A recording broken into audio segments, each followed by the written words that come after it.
Hello అండి, అందరికీ good morning, నమస్తే. నేను మీ శ్రీనివాస్ని. ఈనాడు, ఆంధ్రజ్యోతి, సాక్షి, ఆంధ్రప్రభ 4 వార్తాపత్రికల్లో వచ్చిన వార్తలు, వాటిలో వాస్తవాలు, ఉద్దేశాలు అన్నీ కూడా మనం ఈ వీడియోలో ఉన్నది డిస్కస్ చేద్దాం.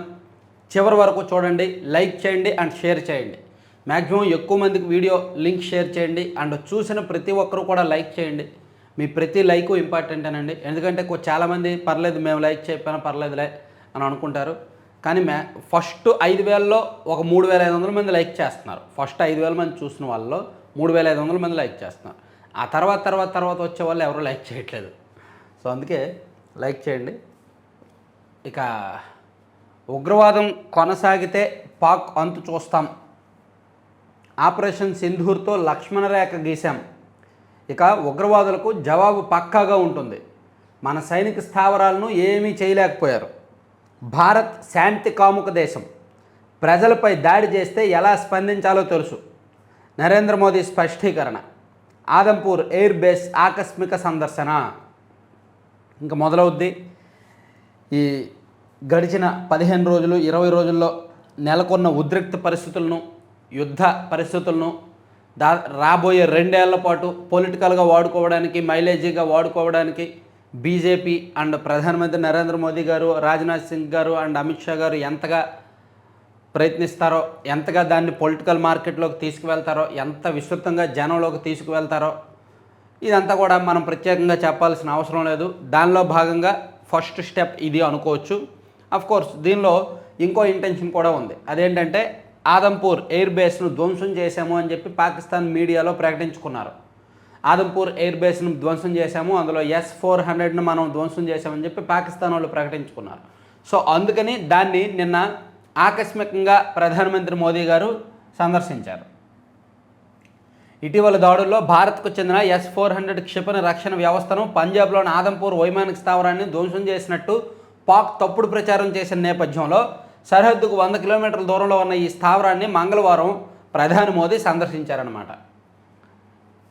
అది అంటే దేశానికి ఒక సంకేతం ఇచ్చారు. వాళ్ళు ఏమీ చేయలేకపోయారు, మన రక్షణ వ్యవస్థ సేఫ్గానే ఉంది, మన S-400 క్షిపణి రక్షణ వ్యవస్థ సేఫ్గానే ఉంది, ఆదంపూర్ ఎయిర్ బేస్ సేఫ్గానే ఉంది, వాళ్ళు ఏమీ చేయలేదు అని ఒక సంకేతం ఇవ్వడానికి, సందేశం ఇవ్వడానికి, పనిలో పనిగా తను కూడా ఈ మైలేజీ అంతా కొట్టేయడానికి ఇవన్నీ అన్నమాట. ధర్మస్థాపనకు ఆయుధం పట్టడం మన సాంప్రదాయం. ఇది మేబీ అన్ని పత్రికల్లో కూడా వేసే ఉంటారు. ఆపరేషన్ సింధూర్ పాక్కు లక్ష్మణ రేఖ. భారత్ మాతకి జై. శత్రువుల వెన్నులో వణుకు పుట్టించింది. వీర సైనికులందరికీ సెల్యూట్ చేస్తున్న త్రివిధ దళాలు పాక్ సైన్యాన్ని మట్టి కరిపించాయి. బెదిరింపులను అపహాస్యం చేశాయి.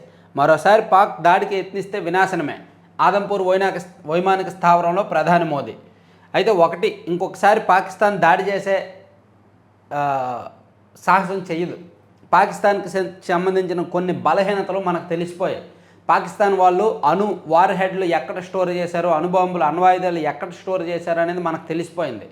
సో అందుకని వాళ్ళు ఏమైనా తోక ముడిస్తే మనం వాళ్ళ అణుబాంబుల మీద నేరుగా ఒక క్షిపణి వదిలేస్తే మొత్తం ఆ దేశం నాశనం అయిపోద్ది కదా అనే ఉద్దేశంతో నిన్న సోషల్ మీడియాలో, మన దేశంలోని సోషల్ మీడియాలో విస్తృతంగా చర్చ జరిగింది. కోర్స్ అది నిజమో అబద్ధమో అనేది ఈ 2 ప్రభుత్వాల్లో ఎవరు, పాకిస్తాన్ కానీ భారతదేశం కానీ ఎవరు అఫీషియల్గా చెప్పలేదు. కాకపోతే మన వాళ్ళలో ఉన్న కాన్ఫిడెన్స్ అయితే అది.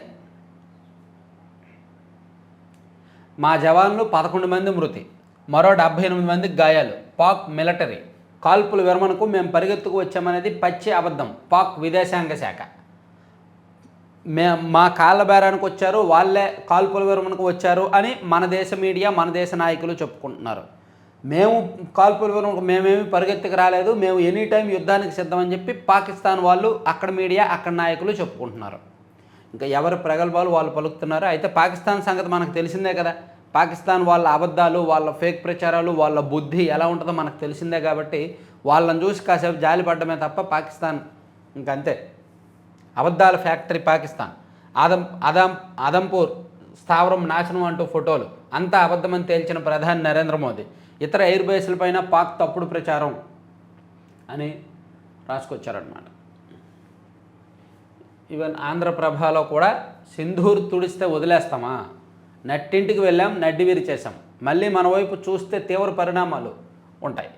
మన త్రివిధ దళాల సంగమం భారత భావితరాలకు ప్రేరణ.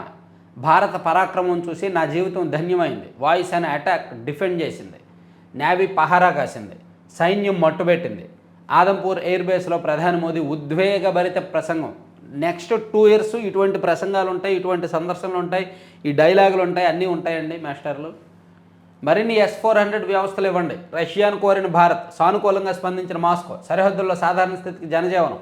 ఇక తేలాల్సింది పీఓకే అంశమే. అమెరికాతో చర్చల్లో వాణిజ్యం ప్రస్తావన రాలేదు భారత్. సో ఈ మధ్యలో ఈ 2 దేశాల ఉద్రిక్తతలను వాళ్ళు వాణిజ్యపరంగా, వ్యాపారం పరంగా వాడుకోవడానికి అమెరికా దీన్ని అలుసుగా తీసుకుంది.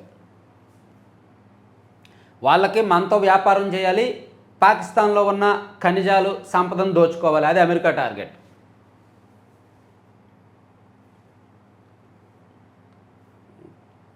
ఇక 3 నెలల్లోగా AI ఆధారిత పన్నుల వ్యవస్థ, ఆదాయం పెంపునకు 30 ఏళ్ల ఫలితాల ఆధారంగా ప్రణాళికలు, అంతర్జాతీయంగా ఎర్రచందనం విక్రయాలపై కమిటీ, ఆదాయార్జన శాఖల సమీక్షలో సీఎం చంద్రబాబు ఆదేశాలు. భవిష్యత్తులో ప్రభుత్వ ఆదాయం పెరిగేందుకు గత 30 ఏళ్ల ఫలితాల ఆధారంగా ప్రణాళికలు సిద్ధం చేయాలని ముఖ్యమంత్రి చంద్రబాబు ఆదాయార్జన శాఖలను ఆదేశించారు. ఇందుకు ఎలక్ట్రానిక్స్, IT సేవలను విస్తృతంగా ఉపయోగించుకోవాలని స్పష్టం చేశారు. ప్రతి శాఖకు AI బృందం తప్పనిసరిగా ఉండాలన్నారు. పన్ను చెల్లింపుదారులకు AI టూల్ ద్వారా సేవలు అందించేలా 3 నెలల్లోగా AI ఆధారిత పన్నుల వ్యవస్థను ఏర్పాటు చేయాలని ఆదేశించారంట. ఓకే. ఇక పెద్దిరెడ్డి కుటుంబ సభ్యులపై క్రిమినల్ కేసులు, అటవీ చట్టాల కింద కేసులు పెట్టాలి. సహకరించిన అధికారులపై శాఖాపరమైన చర్యలు. ఉప ముఖ్యమంత్రి పవన్ కళ్యాణ్ ఆదేశం. చిత్తూరు జిల్లాలో అటవీ భూముల్ని ఆక్రమించిన మాజీ మంత్రి పెద్దిరెడ్డి రామచంద్రారెడ్డి, ఆయన కుటుంబ సభ్యులపై క్రిమినల్ కేసులతో పాటు అటవీ చట్టాల ప్రకారం కూడా కేసులు నమోదు చేయాలని ఆ శాఖ ఉన్నతాధికారులను ఉప ముఖ్యమంత్రి అటవీ పర్యావరణ శాఖల మంత్రి పవన్ కళ్యాణ్ ఆదేశించారంట. ఇది క్లిప్పింగ్ సేవ్ చేసుకుందామా? ఈరోజు ఎన్నో తేదీ? మే 14వ తేదీ కదా. పవన్ కళ్యాణ్ గారు పెద్దిరెడ్డి గారి ఫ్యామిలీ మీద అటవీ చట్టాల కింద అలాగే క్రిమినల్ కేసులు పెట్టాలని ఆదేశించారు కదా. ఇది అమలు అవుతుందా లేదా? నిజంగా వాళ్ళ మీద కేసులు పెడతారా లేదా? కేసులు పెట్టిన నామకే వస్తీగా కేసులు పెట్టి చేతులు దులిపేసుకుంటారా, లేదా అరెస్టుల వరకు వెళ్తారా, కోర్టు వరకు వెళ్తుందా, ఛార్జ్ షీట్ల వరకు వెళ్తుందా అనేది చూద్దామా? ఈ క్లిప్పింగ్ సేవ్ చేస్తా. ఈ న్యూస్ పేపర్ అయిపోయిన తర్వాత ఈ క్లిప్పింగ్ సేవ్ చేద్దాం, మనం మళ్ళీ మాట్లాడదాం ఈ సబ్జెక్ట్ మీద.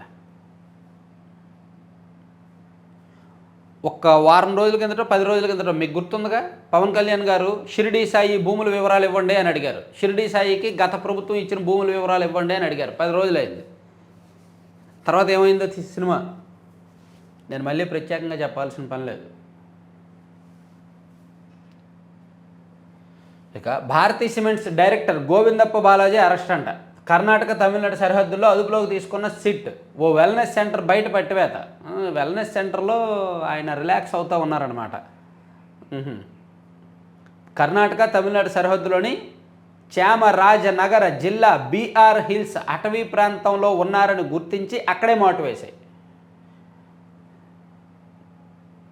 అక్కడ ఎర్రకనగడ్డే అనే కాలనీలో ఒక వెల్నెస్ సెంటర్లో ఆయన రిలాక్స్ అవుతున్నప్పుడు అక్కడ నుంచి బయటకు వచ్చినప్పుడు కరెక్ట్గా పట్టుకున్నారంటండి.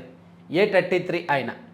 వైకాపా హయాంలో జరిగిన మద్యం కుంభకోణంలో కొల్లగొట్టినారు. 1000 కోట్ల ముడుపుల సొత్తును డొల్ల కంపెనీలకు మళ్లించి అంతిమ లబ్ధిదారుకు చేర్చడంలో క్రియాశీలక పాత్ర పోషించిన భారతీ సిమెంట్స్ పూర్వకాలపు డైరెక్టర్ గోవిందప్ప బాలాజీ ఎట్టకేలకు అరెస్ట్ అయ్యారు. ఈ కేసులో 33వ నిందితుడు అంటే A33గా ఉన్న ఆయన మాజీ ముఖ్యమంత్రి జగన్కు అత్యంత సన్నిహితుడు.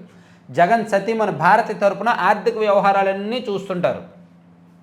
నెల రోజులుగా పరారీలో ఉన్న గోవిందప్ప బాలాజీ కోసం 3 రాష్ట్రాల్లో గాలించిన సిట్ బృందాలు అక్కడ పట్టుకున్నాయన్నమాట. వెల్నెస్ సెంటర్కి వెళ్ళాలంటే నార్త్ ఎక్కడికో వెళ్ళిపోవచ్చుగా. ఈ తమిళనాడు, కర్ణాటకలో ఉంటే మన సరిహద్దు రాష్ట్రాలుగా పట్టేసుకుంటారు కదా. జగన్ భారతీయులకు అత్యంత సన్నిహితుడు, మద్యం ముడుపుల సొత్తు డెల్ల కంపెనీలకు మళ్లింపులో మాస్టర్ మైండ్. బాలాజీ అరెస్టుతో కుంభకోణంలో అసలు పేర్లు బయటకు వచ్చే అవకాశం అని రాశారు. ఇది చూడండి, ఇదే సంగతి కార్టూన్. ఇదేదో కూరగాయల బేరంలాగా. నీపై సొంకం 145%, టారిఫ్ చర్చలు ఇద్దరి మధ్య. సరే 70%, 30% ఫైనల్, మిగిలిన దాని గురించి తర్వాత చర్చిద్దాం సరేనా? సరే అని చెప్పి ఇద్దరు కాంప్రమైజ్ అయ్యారంట. అమెరికా చైనా మధ్య కుదిరిన ట్రేడ్ డీల్. వీళ్ళు వ్యాపారం అనుకుంటున్నారో, రెండు దేశాల మధ్య పరస్పర అవగాహన వ్యాపారం అనుకుంటున్నారో, ఇంకేమో వీళ్ళ ఈగో సాటిస్ఫై అనుకుంటున్నారో అర్థం కావట్లే. సో ఇది ఆ ఎక్స్ప్రెషన్స్ అది చూడండి.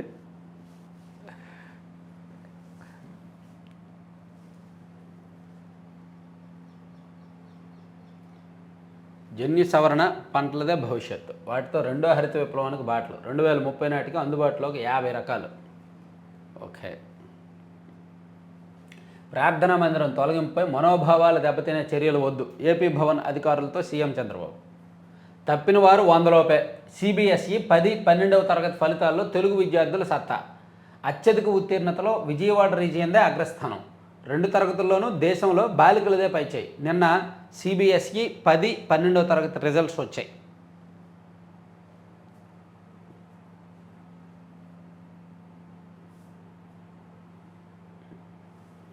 మద్యం కుంభకోణంలో త్వరలోనే జగన్ అరెస్టు, ఎమ్మెల్యే ఆదినారాయణ రెడ్డి. మద్యం కుంభకోణంలో మాజీ సీఎం జగన్ రెడ్డిని అరెస్ట్ చేసే రోజులు దగ్గరలోనే ఉన్నాయని భాజపా నేత జమ్మలమడుగు ఎమ్మెల్యే ఆదినారాయణ రెడ్డి అన్నారు. మిథున్ రెడ్డికి సుప్రీంకోర్టులో చొక్కెదురు. మద్యం కుంభకోణంలో ముందస్తు బెయిల్ పిటిషన్ను హైకోర్టుకు తిప్పి పంపిన అత్యున్నత న్యాయస్థానం మళ్ళీ మొదటి నుంచి విచారించి నిర్ణయం వెలువరించాలని నిర్దేశం. ధనుంజయ రెడ్డి, కృష్ణమోహన్ రెడ్డి పిటిషన్లపై విచారణ వాయిదా. ఇది ఈనాడు వాళ్ళు తప్పుదావ పట్టించేలా రాశారు. ఇక్కడ అంటే నేను ఈనాడుని విమర్శిస్తున్నానని చాలామంది వాట్సాప్ యూనివర్సిటీ, ఈనాడు యూనివర్సిటీ బ్యాచ్కి కొంచెం మళ్ళీ నా మీద కోపం వస్తుందేమో. నిజానికి నిన్న సుప్రీంకోర్టు మిథున్ రెడ్డికి ఒక ఉపశమనం ఇచ్చింది, ఒక రిలాక్సేషన్ ఇచ్చింది. అతనికి ముందస్తు బెయిల్ ఇవ్వలేదు, అలాగని ముందస్తు బెయిల్ పిటిషన్ని కొట్టివేయలేదు.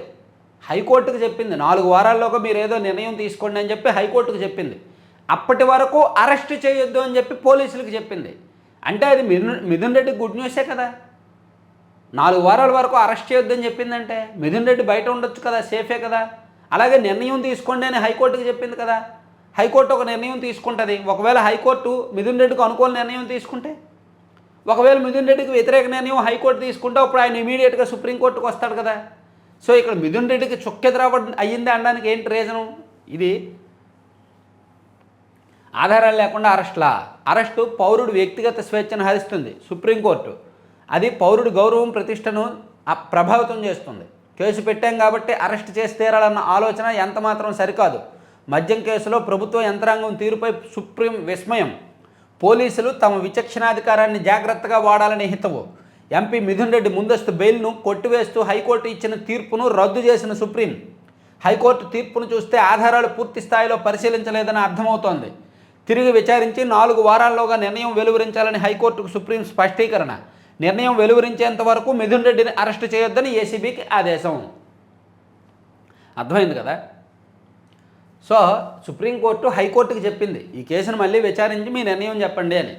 హైకోర్టు చెప్పే వరకు మీరు అరెస్ట్ చేయొద్దు అని చెప్పి ఏసీబీకి చెప్పింది. అంటే ఒక రకంగా మిథున్ రెడ్డికి సేఫ్ అది. సో దీనిలో మిథున్ రెడ్డికి చొక్కెదురు అని దీనిలో రాశారు.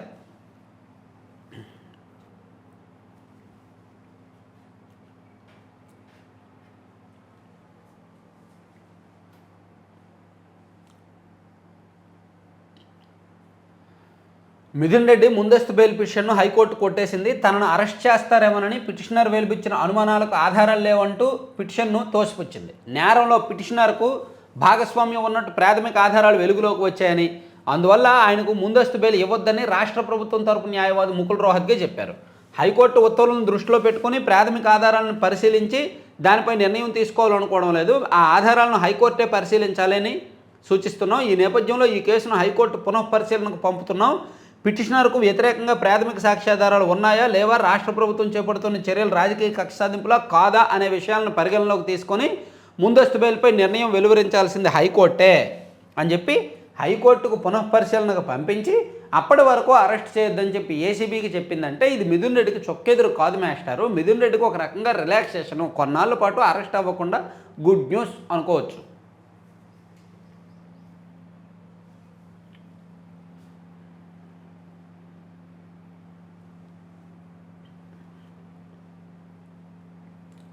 కంపెనీ నోడల్ అధికారి. ఐటీ రంగంలో 5 లక్షల ఉద్యోగాల లక్ష్యం. ఐటీ ఎలక్ట్రానిక్ శాఖలపై మంత్రి లోకేష్ సమీక్ష. రాష్ట్రానికి పెట్టుబడులతో వచ్చిన పెద్ద పెద్ద కంపెనీలకు అవసరమైన అనుమతులు నేరుగా ఇచ్చేందుకు ప్రతి కంపెనీకి ఒక నోడల్ అధికారిని నియమించాలని మంత్రి లోకేష్ అధికారులను ఆదేశించారంటండి. ఓకే, చంద్రబాబు పాలన బాగుంది. సుప్రీంకోర్టు విశ్రాంత న్యాయమూర్తి జస్టిస్ గోపాల గౌడ. ఓకే,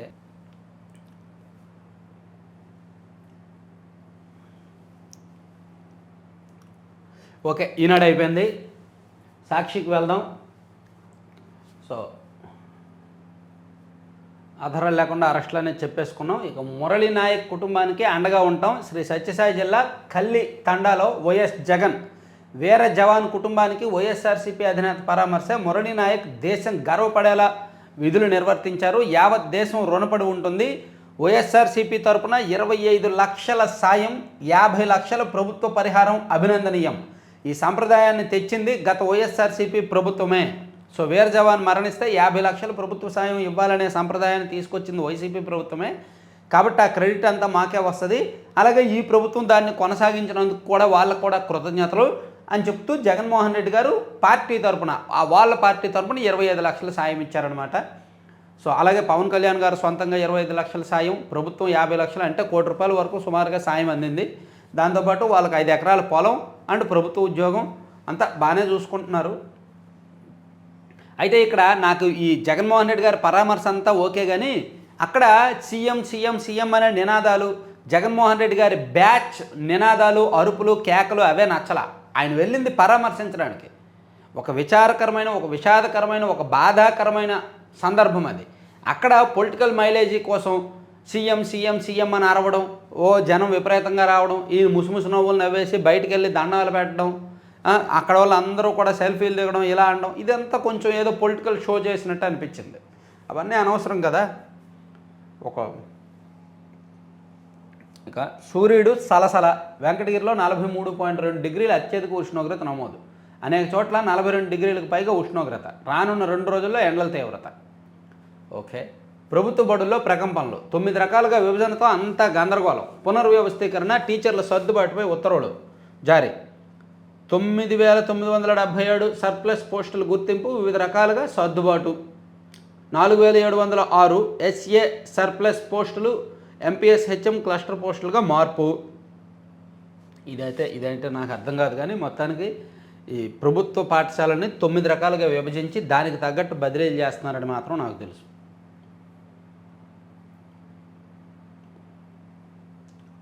తర్వాత ఈతకు వెళ్ళి 5 చిన్నారులు మృతి.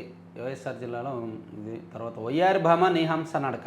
హైదరాబాద్ పాత బస్తీలో మిస్ వరల్డ్ పోటీదారుల హెరిటేజ్ వాక్. మిస్ వరల్డ్ పోటీలు ప్రస్తుతం హైదరాబాద్లో జరుగుతున్నాయి కదా, వాళ్ళకి ఆ పాత బస్తీలో షాపింగ్ చేయాలని చెప్పారంట. సో వాళ్ళు షాపింగ్లు అవి చేస్తున్నారనమాట. సో దానికి దాదాపుగా 1000 మంది పోలీసులతో బందోబస్తు పెట్టారు. దడ పుట్టించే డ్రోణాస్త్రం. యుద్ధ రీతిని సమూలంగా మార్చేసిన డ్రోన్లు. సైనిక సంపదలో వ్యవస్థ కీలకంగా ఆధునిక వ్యవస్థ. ఆపరేషన్ సింధూర్తో సత్తా చాటిన భారత్. డ్రోన్స్ తయారీలో దిగ్గజ కంపెనీలు నిమగ్నం. మేము సైతం అంటున్న హైదరాబాద్ సంస్థలు. 108 సేవలకు ఆటంకం. చంపేస్తా నేను. రైతు మహిళపై కర్నూలు రూరల్ సిఐ చంద్రబాబు దాష్టీకం. బూతులు తిడుతూ చేయి చేసుకున్న వైనం. పొలం వదిలేయాలని రైతు కుటుంబానికి హుకుం. రియల్ ఎస్టేట్ వ్యాపారికి మేలు చేసేందుకు బరితెగింపు. మీడియా ఎదుట బాధితులు కన్నీటి పర్యంతం. చంపేస్తా నిన్ను, చెప్పిన మాట విని ఆ పొలం వదిలేయండి, మీ వల్ల ఊళ్ళో గొడవలు జరిగే అవకాశం ఉంది, లేదంటే నేనే చంపేస్తా అంటూ కర్నూలు రూరల్ సిఐ చంద్రబాబు ఓ మహిళా రైతుపై చేయి చేసుకొని రెచ్చిపోయారు. రియల్ ఎస్టేట్ వ్యాపారి కేజే రెడ్డికి వకాల్తా పుచ్చుకొని బరితెగించారు. సభ్య సమాజం తలదించుకునేలా బాధిత కుటుంబాన్ని తీవ్ర భయభ్రాంతులకు గురిచేశాడు అని చెప్పారు. ఇది ఏంటో చూద్దాం. తర్వాత గోవింద బాలాజీ అక్రమ అరెస్ట్ అని మీరు ఎలా నిర్ధారిస్తారు మాస్టర్? అక్రమ అరెస్ట్ అని ఎలా అంటారు మీరు? అతని మీద అభియోగాలు ఉన్నాయి, ప్రాథమిక ఆధారాలు ఉన్నాయి, స్టేట్మెంట్లు ఉన్నాయి, ప్రాథమిక అవన్నీ చూసుకొని అరెస్ట్ చేశారు. దాన్ని అక్రమం అని ఎలా చెప్తారు? అందుకేగా మీరు పేపర్ పెట్టింది. బాలాజీ గోవిందప్ప అరెస్ట్ సంగతి తేలుస్తాం. మీరేం చేస్తున్న గోప్యంగా స్పష్టంగా కనిపిస్తోంది. ఈ వ్యవహారాన్ని మరింత మురిగ్గా మార్చొద్దు. రాష్ట్ర ప్రభుత్వాన్ని ఉద్దేశించి సుప్రీం ఘాటు వ్యాఖ్యలు. ఆధారాలు లేకుండా అరెస్ట్ల. మద్యం కేసులో ప్రభుత్వ యంత్రాంగం తీరుపై సుప్రీం విస్మయం. ఉపాధి హామీ రద్దు యోచన సరిహద్దు ఈ నెల గ్రామీణ ఉపాధి హామీ పథకం అమల్లో అక్రమాలు జరుగుతున్నాయంటూ దాన్ని రద్దు చేసే యోచన సరికాదని ఆంధ్రప్రదేశ్ వ్యవసాయ కార్మిక సంఘం రాష్ట్ర అధ్యక్షులు దడాల సుబ్బారావు వెంకటేశ్వర్లు మంగళవారం ఓ ప్రకటనలు చేశారు. ఆ పథకాన్ని ఎందుకు రద్దు చేస్తారు? చెయ్యరే.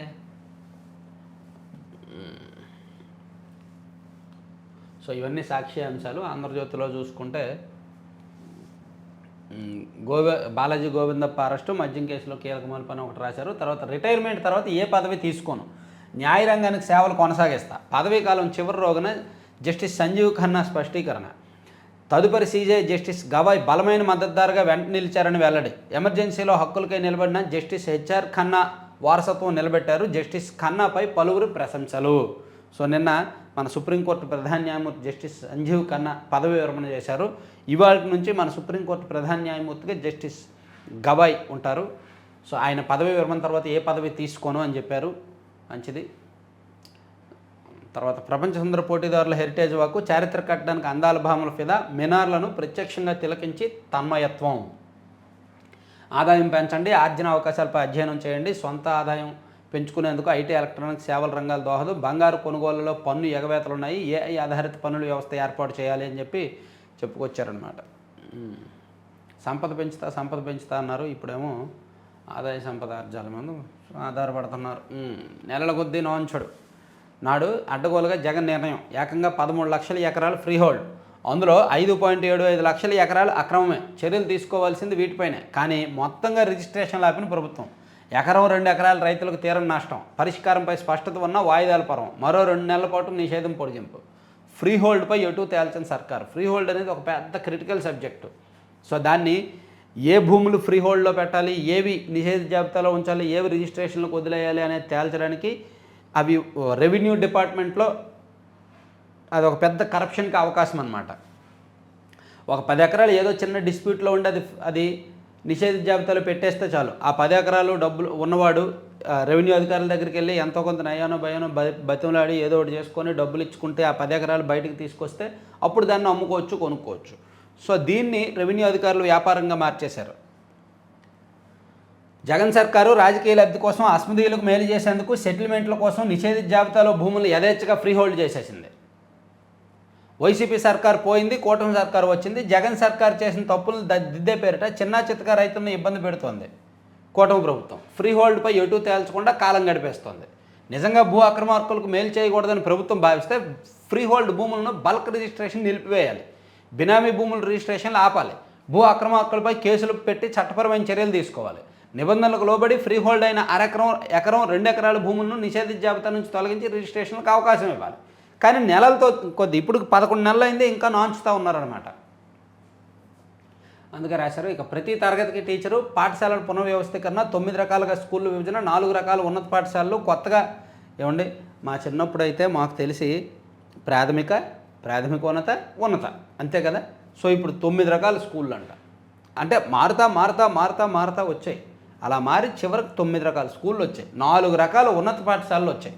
కొత్తగా మోడల్ ప్రైమరీ స్కూళ్ళు, 3228 పోస్టుల సృష్టి, క్లస్టర్లో క్షేత్రస్థాయిలో క్లస్టర్ టీచర్లు, వైసీపీ జీవో 117 ఉపహరణ, కొత్త విధానంపై జీవో 19 జారీ, ఈ విద్యా సంవత్సరం నుంచే అమలు. ఇక 91 పెద్ద కంపెనీలు వస్తున్నాయి. ప్రతి కంపెనీకి ఓ నోడల్ అధికారి. యూనిట్లు వేగంగా స్థాపించాలో చూడాలి. 5 ఏళ్లలో ఐటీ ఎలక్ట్రానిక్స్ రంగాల్లో 5 లక్షల ఉద్యోగాల కల్పన లక్ష్యం. నెలాఖరుకు వాట్సాప్లో 400 రకాల సేవలు. ఆర్టీజీఎస్పై సమీక్షలో మంత్రి లోకేష్. ఓకే. సిబిఎస్ఈ ఫలితాల్లో బాలికలది పైచేయి. 10వ తరగతిలో 93%, 12వ తరగతిలో 88% ఉత్తీర్ణత. స్టేట్ టాపర్ లాస్యా రెడ్డి జాతీయ స్థాయిలో 3వ స్థానం. సో నిన్న మార్కులు కూడా చాలామందికి బాగానే వచ్చాయి. ప్రైవేట్ స్కూల్స్లో చదివిన వాళ్ళకి సిబిఎస్ఈ 10th క్లాస్లో 490, 492, 480 అలా వచ్చాయి. సో మా అబ్బాయి government school, Korukonda Sainik school మా అబ్బాయి. సో సైనిక్ అంటే purely central government school. So దానిలో 467 మార్కులు వచ్చాయన్నమాట మా వాడికి. 467 500కి గాను, అంటే 93.8% మార్కులు సుమారుగా వచ్చాయి. చాలు, మార్కులతో పెద్ద పనేం లేదు. మార్కులు ఎన్ని వచ్చినా పర్లేదు. నేనైతే 85% వచ్చినా 90% వచ్చినా నో ప్రాబ్లం, నీకు సబ్జెక్ట్ ఎంతవరకు వస్తుందో చూసుకో అని మాత్రమే చెప్పేవాడిని మొదటి నుంచి. సో మార్కులు 93% అబవ్ వచ్చాయి. ప్రభుత్వ పాఠశాలలో ఆ మాత్రం వచ్చినా చాలు కదా, మామూలు విషయం కాదు అది. ఇక కల్తీ మద్యం తాగి 17 మంది మృతి. పంజాబ్లో ఘటన. మృతుల్లో అత్యధికులు కూలీలు. ఇవి మరణాలు కావు, హత్యలు. బాధ్యులను వదిలిపెట్టం, కఠినంగా శిక్షిస్తాం. పంజాబ్ సీఎం భగవంత్ మాన్. కల్తీ మద్యం తాగి 17 మంది మరణించారంటండి. ఇంత మారుతున్నా, ఇంత కల్చర్ చేంజ్ అవుతున్నా ఇంకా కల్తీ మద్యం ఏంటో, కల్తీ మద్యం మరణాలు ఏంటో. అటవీ భూములను రక్షించలేని అధికారులపై చర్యలు. పెద్దిరెడ్డి కుటుంబ అక్రమాలపై క్రిమినల్ కేసులు. ఉప ముఖ్యమంత్రి పవన్ కళ్యాణ్ ఆదేశాలు. ఎమ్మెల్యే గుమ్మనూరు సోదరుడు అరెస్టు. కాంగ్రెస్ నేత హత్య కేసులో 14 రోజులు రిమాండ్.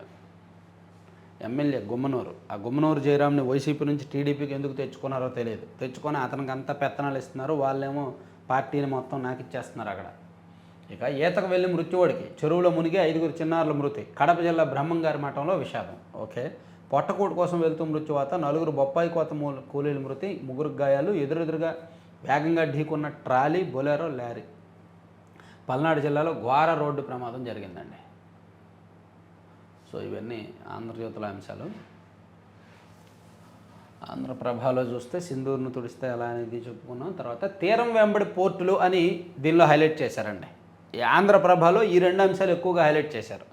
91 పెద్ద కంపెనీలు వస్తున్నాయని నారా లోకేష్ గారు చెప్పింది ఇందాక ఆంధ్రజ్యోతిలో చెప్పాం కదా, దాన్ని ఆంధ్రప్రభలో పెద్ద వార్త రాశారు. ఇక తీరం వెంబడి పోర్టులు. ప్రతి 50 కిలోమీటర్కు ఒక వాడరేవు లేదంటే ఫిషింగ్ హార్బరు. సుదీర్ఘ తీర ప్రాంతంతో రాష్ట్రంలో పోర్టు ఆధారిత ఎకానమీ.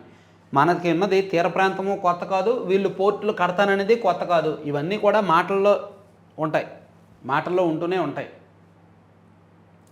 దుగరాజపట్నంలో 3,500 కోట్లతో నౌకా నిర్మాణ కేంద్రం. ఇక బకింగ్హామ్ కెనాల్ పునరుద్ధరణ ప్రతిపాదనలో సిద్ధమవుతున్న ప్రభుత్వం. రాష్ట్ర పరిధిలో జల రవాణాకు ఏర్పాట్లు. ఇది 2015లో చదివాను ఈ వార్త, మళ్ళీ ఇన్నాళ్ళకి చదివాను, మళ్ళీ ఎప్పుడు చదువుతాను. వార్తలు చదవడానికే సరిపోద్ది మనకి, కార్యరూపం దాల్చకంటే. లిక్కర్ కేసులో గోవిందప్ప అరెస్టు. మైసూరులో అదుపులోకి తీసుకున్న సిట్ అధికారులు. అరే తమిళనాడు కర్ణాటక సరిహద్దు అంటే మైసూరు అని రాశారేంటి వీళ్ళు. ఇక మేఘ సందేశం. అండమాన్ తాకిన నైరుతి రుతుపవనాలు. అక్కడ గత 2 రోజులుగా వర్షాలు. చురుగ్గా కదులుతున్న రుతుపవనాలు. త్వరలోనే కేరళ తీరాన్ని తాకే అవకాశం. రాష్ట్రంలో రానున్న 2 రోజులు పిడుగులు పడే అవకాశం. కొన్ని చోట్ల ఎండల తీవ్రత. ఓకే సరేలే. సో ఈనాడులో నేషనల్ అంశాలు ఒకసారి చూద్దాం, చూసి ముగిద్దాం. ఇక ఏ ప్రభుత్వ పదవి చేపట్టనని చెప్పి జస్టిస్ సంజీవ్ ఖన్నా చెప్పింది ఒకటి రాశారు. తర్వాత సరిహద్దుల్లో క్రమంగా సాధారణ పరిస్థితులు. శ్రీనగర్ ఎయిర్పోర్ట్ నుంచి మొదలైన విమాన సర్వీసులు. సో సరిహద్దుల్లో ఉద్రిక్త పరిస్థితులన్నీ తొలగాయి. జనజీవనం సాధారణం అయిపోయింది. శ్రీనగర్ నుంచి, జమ్మూ నుంచి, ఆ ప్రాంతాల నుంచి రాకపోకలు కూడా మొదలయ్యాయి అన్నమాట. 11 మంది సైనికులను కోల్పోయామని చెప్పి పాకిస్తాన్ నిన్న అఫీషియల్గా ప్రకటించింది. అలాగే దేశవ్యాప్తంగా భాజపా తిరంగ యాత్ర. వేసుకోండి, ఇంకా మీ ఇష్టం. ఆపరేషన్ సింధూర్ని బీజేపీ వాళ్ళు రాజకీయంగా పొలిటికల్ మైలేజీ కోసం వాడుకోవడంలో నిమగ్నం అయ్యారనమాట, తలమునకనయ్యారు. ఇక విదేశీ ప్రతినిధులకు సింధూర్పై అవగాహన వివరించిన రక్షణ నిఘా సంస్థ డీజీ. ఆపరేషన్ సింధూర్ విజయవంతమైందని భారత్ 70 దేశాల సైనిక ప్రతినిధులకు తెలియజేసిందంటండి. భారత్ పాక్ కాల్పుల విరమణ మా ఘనతే. ట్రంప్ మళ్ళీ పాతపాట. ఆయన ముసలాయన ఆ మాత్రం చెప్పుకోతే అలా. ముసలాళ్ళు చెప్పిందే చెప్తారు కాబట్టి ఆయన 75 ఏళ్ళ వయసులో ఆ మాత్రం చెప్తాడు. తర్వాత సీడ్ యాక్సిస్ రోడ్డు 3వ దశలో కేబుల్ బ్రిడ్జి. 593 కోట్లతో త్వరలో టెండర్లు. మణిపాల్ ఆసుపత్రి వద్ద జాతీయ రహదారితో అనుసంధానం. రాజధాని అమరావతి సీడ్ యాక్సిస్ రోడ్లో క్లిష్టమైన 3వ దశకు అమరావతి అభివృద్ధి సంస్థ త్వరలోనే టెండర్లు పిలవనుంది. ప్రకాశం బ్యారేజ్ నుంచి మణిపాల్ ఆసుపత్రి వరకు 3.5 కిలోమీటర్ల పొడవైన రహదారిని 593 కోట్లతో చేపట్టడానికి అథారిటీ నిర్ణయం తీసుకుందంటండి. ఇక జత్వానీ కేసులో బెయిల్ ఇవ్వండి. హైకోర్టులో PSR petition. Already bail petition కొట్టేస్తే మళ్ళీ పిటిషన్ వేశారు ఈయన. ఇక మరో 16 ఆలయాల్లో నిత్యాన్నదానం. మంత్రి ఆనం. ఏపీ ఫైబర్నెట్ ఇక పనిచేస్తుంది. వికేంద్రీకరణ విధానంలో సమస్యకు పరిష్కారం. నిర్వహణకు 1900 కోట్ల కేంద్ర నిధులు. సో ఏపీ ఫైబర్నెట్లో వైసీపీ చేసిన తప్పులన్నీ సరిదిద్ది ఇప్పుడే ఒక కొలిక్కి తీసుకొచ్చారు. సో ఇక మీదట కొంచెం స్పీడ్గా పనిచేయడానికి కేంద్రం కూడా నిధులు ఇచ్చిందనమాట. ఇవి 4 పత్రికల్లో ఉన్న అంశాలు. సో చివరగా నేను లడ్డూపల్లెంలో ఇన్నాళ్ళు చాలామంది బుక్ చేశారు. బుక్ చేసిన వాళ్ళకి సకాలంలో అందలేదని చెప్పి చాలామంది ఫిర్యాదులు వచ్చారంట. సో ఏంటంటే డెలివరీ కొరియర్ కొంత సమస్య వచ్చింది. నిన్న కాక మొన్నటి నుంచి అన్ని సమస్యలు సాల్వ్ అయ్యాయి. డెలివరీస్ కూడా ఇన్ టైం 2 లేదా 3 రోజుల్లోనే అందుతున్నాయి. ఫీడ్బ్యాక్ బాగుంది, మంచి హెల్దీ ఫుడ్, టేస్ట్ బాగుంది, క్వాలిటీ బాగుంది అని చాలా పాజిటివ్ రివ్యూస్ వస్తున్నాయి. కాకపోతే ఇన్ టైం డెలివరీకే సమస్య వచ్చింది. దానికి ఏంటంటే కొరియర్ వాళ్ళు ప్రాబ్లం అంట. సో అందుకని కొత్త వాళ్ళు ఎవరైనా బుక్ చేసుకోవాలంటే బుక్ చేసుకోండి. ఇదిగోండి laddupallem.com అని వెబ్సైట్ ఓపెన్ చేయండి. ఈ వెబ్సైట్లోనే మీకు కనిపిస్తాయి మొత్తం 18 రకాల ఇంగ్రీడియంట్స్తో చేసిన లడ్డూలు ఉంటాయి. సో వీటిని ఎవరు కావాలనుకుంటున్నారో ఏం కావాలనుకుంటున్నారో అది బుక్ చేయండి. సకాలంలో మీకు 3 లేదా 4 రోజుల్లో మీరు ఎక్కడున్నా మీరు ఆర్డర్ చేసిన తర్వాత వాటిని తయారు చేస్తారు. సో మీకు వచ్చినప్పటికి ఫ్రెష్గానే ఉంటాయి. ఆర్డర్స్ చూసుకొని వాటిని ప్రిపేర్ చేసి పంపిస్తారు. మీకు వచ్చిన తర్వాత ఒక 15 రోజుల పాటు ఉంటాయన్నమాట. సో ఇవన్నీ కూడా హెల్దీ ఇంగ్రీడియంట్స్. ఇది ఆరోగ్యం కోసం బేస్ చేసుకొని తయారు చేస్తున్న ఫుడ్స్ కాబట్టి హెల్త్ మెయిన్ ఇంపార్టెంట్ కాబట్టి అన్ని ఇంగ్రీడియంట్స్ కూడా సేంద్రియ పద్ధతుల ద్వారా సాగు చేసిన వాటినే వినియోగిస్తున్నారు. అందుకని కాస్త ఖర్చు అటు ఇటుగా ఉన్నప్పటికీ ప్రస్తుతానికైతే నడిపిస్తున్నారంట. సో వీలైతే కొత్త వాళ్ళు ఎవరైనా వాటిని చూడండి, రుచి చూడండి, బాగుంటే కంటిన్యూ చేయండి. అలాగే బల్క్ ఆర్డర్స్ ఫంక్షన్లు పెళ్ళిళ్ళు జరిగినప్పుడు కూడా వాటిని పెడితే బాగుంటుంది. సో బల్క్ ఆర్డర్స్ కూడా చేయొచ్చు. దానికోసం కూడా మీరు ఈ నెంబర్కి కాంటాక్ట్ చేయొచ్చు. 88878997839994 9997839994 ఈ నెంబర్కి బల్క్ ఆర్డర్స్ ఏమైనా ఈవెంట్లు జరిగినా పెళ్ళిళ్ళు ఫంక్షన్లు జరిగినా సరే వాళ్ళు తక్కువ రేటుకి సప్లై చేస్తారు హోల్సేల్గా. చూడండి 18 రకాలు అంతా కూడా వెరైటీ కొత్త ఫుడ్. Thank you.